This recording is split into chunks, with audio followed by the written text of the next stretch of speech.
টি-20 বিশ্বকাপ বয়কট করলে বাংলাদেশের মুহূর্তে 500 কোটি টাকা লোকসান হয়ে যাবে বলতেছে বাংলাদেশের সেরা ক্রীড়া সাংবাদিক মালাউড নোমান।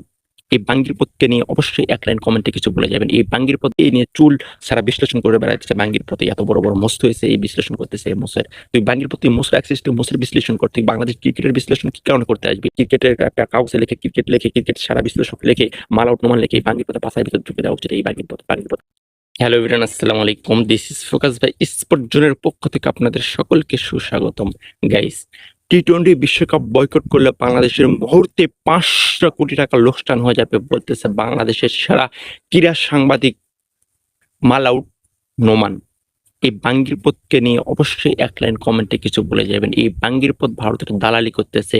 ভারতীয় মিডিয়ারা যেভাবে বাংলাদেশ টি-20 বিশ্বকাপ বয়কট করলে কি হবে, বাংলাদেশ ধ্বংস হয়ে যাবে, বাংলাদেশ ক্রিকেট ধ্বংস হয়ে যাবে, বাংলাদেশের ক্ষতিপূরণ কত দিতে হবে, কি করতে হবে না করতে হবে, এরকম বাংলাদেশি দর্শকদেরকে হতাশা করার জন্য এরকম সে নিউজ করে বেড়াইতেছে। এই বাঙ্গির পথ মাল আউট নোয়ানো এরকম বাংলাদেশ ক্রিকেট বাংলাদেশ যদি টি-20 বিশ্বকাপ বয়কট করে তাহলে কত ক্ষতি হবে এই নিয়ে চুল সারা বিশ্লেষণ করে বেড়াইতেছে। বাঙ্গির প্রতি এত বড় বড় মোস্ত হয়েছে, এই বিশ্লেষণ করতেছে মোসের। তুই বাঙ্গির প্রতি মোসের অ্যাক্সেস, তুই মোসের বিশ্লেষণ কর। তুই বাংলাদেশ ক্রিকেটের বিশ্লেষণ কি কারণে করতে আসবি? বাঙ্গির প্রতি বলতেছে বাংলাদেশ টি-20 বিশ্বকাপ বয়কট করলে নাকি 500 কোটি টাকা লোকসানের মুহূর্তেই লোকসান হয়ে যাবে বাংলাদেশের। বাঙ্গির পথ বাংলাদেশ যে 28টা বছর ধরে ক্রিকেট খেলেছে, যদি বাঙ্গির পথ যদি 28 বছর ধরে ক্রিকেট খেলে যদি বাংলাদেশ যদি বছরে 500 কোটি টাকাও যদি পেত, তোর কথা কি যে বাংলাদেশ টি-20 বিশ্বকাপ বয়কট করলে 500 কোটি টাকা লস হয়ে যাবে? তাহলে আমি বলতে চাচ্ছি যে বাংলাদেশ যদি বছরে 500 কোটি টাকা যদি পায়, তাহলে 28 বছর ধরে বাংলাদেশ টি-20 না সরি বাংলাদেশ যদি ক্রিকেট খেলতেছে 28 বছর ধরে, তাহলে বাংলাদেশ যদি 500 কোটি টাকা করে যদি বছরে পেত, তাহলে বাংলাদেশের উন্নতির জায়গাটা কোথায় চলে যেত? বাংলাদেশ যদি বছরে 500 কোটি টাকা পেত, তাহলে বাংলাদেশের এখন বর্তমানে 14,000 কোটি টাকার মালিক হতো এই বাংলাদেশ ক্রিকেট বোর্ড বিসিবি। তো আপনাদের মতামতকে অবশ্যই কাইন্ডলি কমেন্ট করে যাবেন। এই বাঙ্গির পথ যে বলতেছে বাংলাদেশ টি-20 বিশ্বকাপ বয়কট করলে 500 কোটি টাকা লোকসান হয়ে যাবে, তাহলে বাংলাদেশের এত 14,000 কোটি টাকা কি বাঙ্গির পথ মালাউড নোমানকে নিজে খেয়েছে নাকি? বাঙ্গির পথকে ধরা উচিত। বাঙ্গির পথ এত টাকা বাংলাদেশ ক্রিকেট বোর্ডের সব টাকা মনে হয় বাঙ্গির পথ মেরে দিয়েছে। এই বাঙ্গির পথ সব ভারতে নিয়ে গেছে। তো আপনাদের মতামতকে অবশ্যই কাইন্ডলি কমেন্ট করে জানাবেন। এই বাঙ্গির পথ দিনের পর দিন এরকম বাংলাদেশ ক্রিকেট যে এখন বর্তমানে যে সিচুয়েশনে পড়তে হইতেছে বা যাচ্ছে, এরকম সিচুয়েশনে বাঙ্গির পথ ভারতের দালালি করতেছে। এই বাঙ্গির পথকে নিয়ে অবশ্যই কাইন্ডলি কমেন্ট করে এক লাইন আপনার যথাযথ সম্মানের সহিত একে বাঙ্গির পথকে একবার ক্রিকেট লেখে, ক্রিকেটের কাগজে লেখে, ক্রিকেট সারা বিশ্লেষক লেখে, মাল আউট নোমান লেখে, এই বাঙ্গির পথে পাশায় ভিতরে ঢুকে দেওয়া উচিত। এই বাঙ্গির পথ ক্রীড়া সাংবাদিক হয়েছে বাংলাদেশের দর্শক সমর্থক, বাংলাদেশের ভবিষ্যৎ, বাংলাদেশে যে দর্শক সমর্থক বা গভর্নমেন্ট বা সরকার যে চাই তার বিপক্ষে দাঁড়াইতেছে, এবং বাঙ্গির পথ ভারতের দালালি করতেছে, ভারতের টাকা খেয়েছে, এবং বাঙ্গির পথ ভিউ ব্যবসা করতেছে। এবং দেখুন এই যে বাঙ্গির পথ লেগছে টি-20 বিশ্বকাপ বয়কট করলে বাংলাদেশের মুহূর্তে 500 কোটি টাকা লোকসান হয়ে যাবে, এইরকম ভিডিও বানাইতেছে। কি কারণে? দেখুন তার ভিউ হয়েছে কত, 53K। ভিউয়ে সে টাকা ভিউ ব্যবসা করতেছে বাঙ্গির পথ। যদি বাংলাদেশ টি-20 বিশ্বকাপ যদি না খেলে, তাহলে তো এইরকম ভিডিও বানাতে পারবা না। এবং বাঙ্গির পথ তো টি-20 বিশ্বকাপ যদি বাংলাদেশ না খেলে, সেক্ষেত্রে তাদের ভিডিও বানিয়ে কোনো লাভ হবে না, এবং ভিউ হবে না, ব্যবসা হবে না। এই কারণে বাঙ্গির পথ দিনের পর দিন এবং ভারতের সাফাই গাইতেছে বাঙ্গির পথ, এবং ভারত থেকে অবশ্যই সে কিছু না কিছু পেয়েছে বলে ভারতের এইরকম কথা বলতেছে।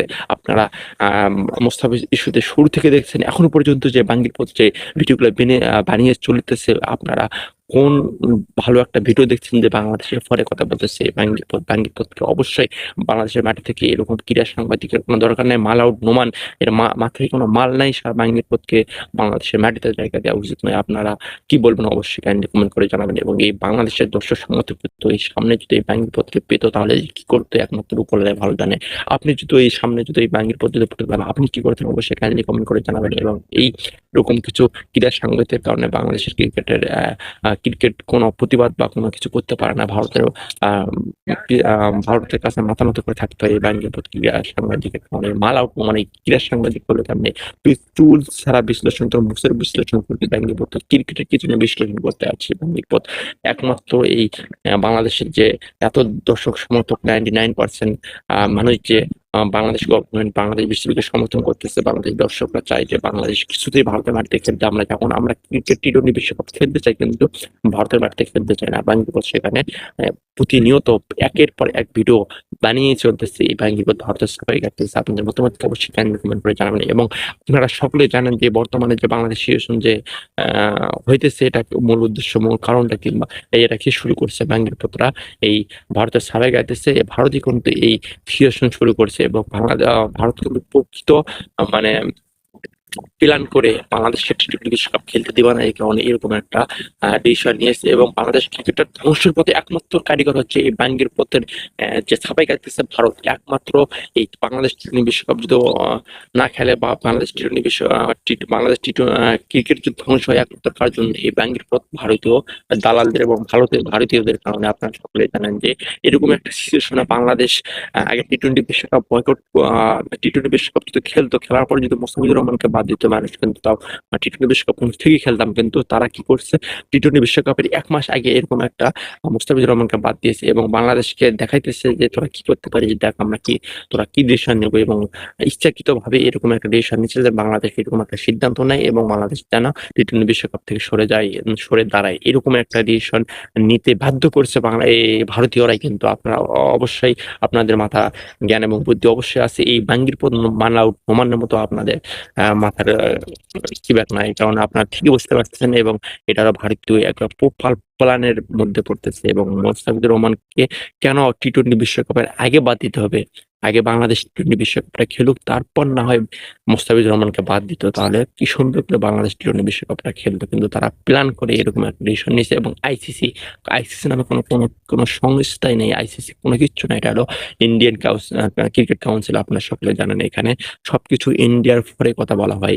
আমরা সকলে জানি আইসিসি যাতে ভোটাভুটি করুক, এই করুক সে করুক, এটা সবকিছু প্ল্যানের মধ্যে চলে গেছে। আসলে বাঙ্গির প্রতিটা তোরা যদি ভোট করবি, নির্বাচন করবি, তাহলে বাংলাদেশ যখন বলছে প্রথম যে ৩ তারিখে যে মোস্তাফিজুর রহমানকে বাদ দেওয়ার পর, তখনই তোরা ভোট করতে। বাঙ্গির প্রতিটা যে শেষ মুহূর্তে এসে আর মাত্র ১৫টা দিন সময় আছে, তখন তোরা ভোট করলি কি কারণে? তার মানে তোরা বুঝাইলি যে নাম নাম দেখাইলি, কি নামের একটা ভোট করলি যে আমরা ভোট করে দেখছি যে ভারতকে। আর এই ব্যাংকের পত্ররা ১ মাস আগে যদি সময়টা নীতি, তাহলে অবশ্যই অন্য দল বা দেশগুলো কিন্তু অবশ্যই বাংলাদেশের সমর্থন করতো। কিন্তু ব্যাংকের পত্ররা প্রকৃত প্ল্যান হিসাব করে মাঠে নেমে এরকম বাংলাদেশ টি-টোয়েন্টি বিশ্বকাপটা থেকে সরে দাঁড়িয়ে মানে দাঁড় করাইতেছে এই বাঙ্গির পতাই ভারতীয়। তো আপনারা অবশ্যই জানেন যে ভারত কখনো বাংলাদেশের বন্ধু হতে পারে না এবং ভবিষ্যতে কোনোদিন বন্ধু হবেও না। তো অবশ্যই আমাদের প্রতিনিয়ত এরকম ভারতের বিপক্ষে দাঁড়াতে হবে এবং বাংলাদেশকে নিজের জায়গায় অটুট রাখতে হবে। আপনাদের মতামতকে অবশ্যই কাইন্ডলি কমেন্ট করে জানাইবেন। এবং এই বাঙ্গির পথ মালাউট নোমানের বিপক্ষে আপনারা কি ব্যবস্থা নিতে বলতেছেন সরকারকে, এবং দর্শক সমর্থক যদি পায় একে, তাহলে কি করবে আপনারা অবশ্যই কাইন্ডলি কমেন্ট করে জানাবেন। সবাইকে ধন্যবাদ, ভালো থাকবেন, সুস্থ থাকবেন, আল্লাহ হাফেজ।